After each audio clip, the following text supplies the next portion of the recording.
வெள்ளக்காரன் உள்ள வந்ததுதான். சரிங்களா? ஏன்னா அவன் வந்த பின்னாடி தான் இந்த சட்டங்கள், ரூல்ஸ் அண்ட் ரெகுலேஷன்ஸ் இதெல்லாம் என்னாச்சு உள்ள வந்துச்சு.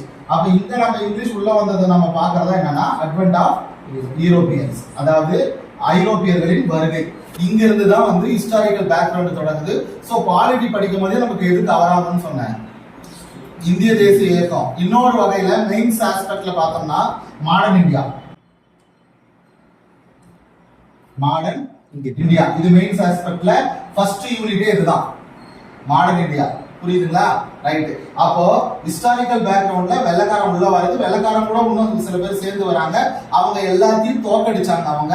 அதுக்கு நம்ம சில போர்களை பார்த்தோம். அந்த போர்களை பார்த்துட்டு அதுக்கப்புறம் அவங்க சில சட்டங்கள்லாம் போட்டாங்க. கரெக்டுங்களா?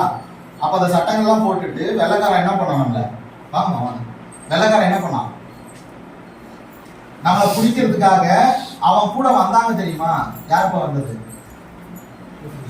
வெள்ளக்காரன் கூட போர்ச்சுகீஸ், டச்சு, டேனிஷ், பிரெஞ்சு இவங்க எல்லாம் வந்தாங்க. இவங்க ஒவ்வொருத்தர்கிட்டையும் போர் கொடுத்து அந்த போர்கள் தான் நமக்கு